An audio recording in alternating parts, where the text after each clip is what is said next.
After you've powered off the device, you'll need to remove the bottom two pentalobe screws located on either side of the charge port.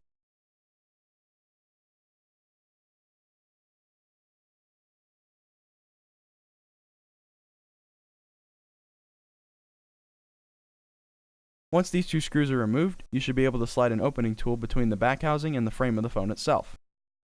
Then begin to lift the screen up away from the phone. You may want to do it on both sides of the home button to completely pop the bottom out, though once it's out, you should be able to open it the rest of the way easily. And what you can see here is that I'm feeling the battery. If a battery begins to feel bloated or soft, the battery is expanding and needs to be removed as soon as possible, as it can become a large fire hazard. Before proceeding any further, you'll need to unclip the battery, which can be done by removing the shield and the two Phillips screws that cover the clip for it.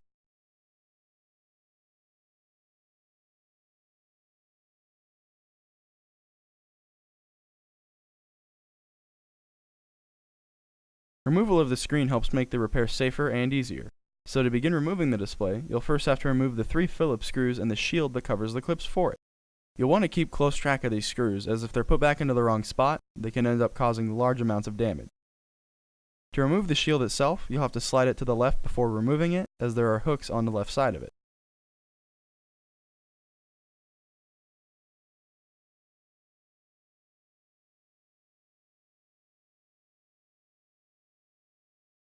After the shield is off, you'll need to remove the clips, starting with the clip for the front camera assembly, then the clip for the digitizer, and finally the clip for the LCD. Now that the display is off, you can begin to remove the battery. Heating up the adhesive isn't necessary, but it does make this repair easier. Listed on screen now are a few known ways to safely heat the housing. With the battery being the main focus, you'll want to make sure not to apply too much heat, as it can be detrimental to the existing battery and internal components. Once the adhesive has been adequately heated, pulling on this plastic tab should unseat the battery completely, though some slight brute force may be required.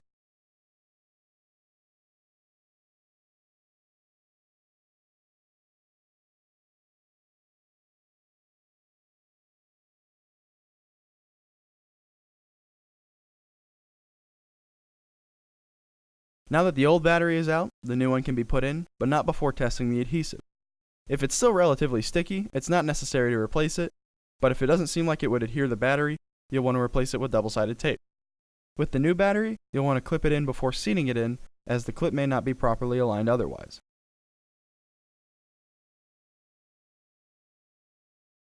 After the battery is sitting in properly, unclip it once more to reattach the display.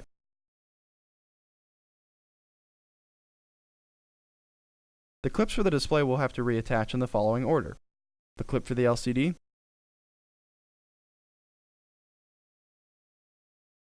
the clip for the digitizer, and the clip for the front camera assembly.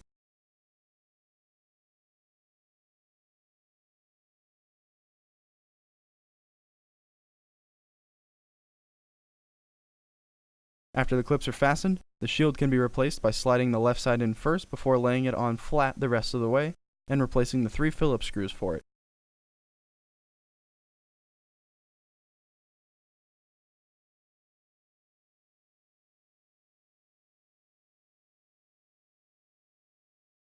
The top right screw is almost always non-magnetic, so it may take a few tries to get it in the hole. Dropping it in as close as possible and guiding it in the rest of the way with your driver is usually the easiest way to do it.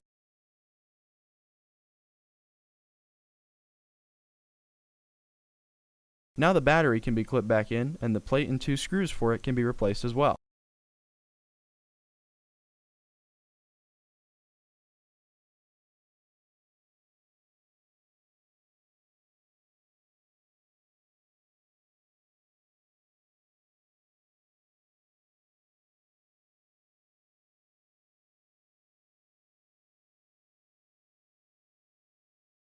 After the screws are replaced, the phone can be closed back up by first inserting the hooks on the display into the top of the housing and then pushing the rest of the display into the phone.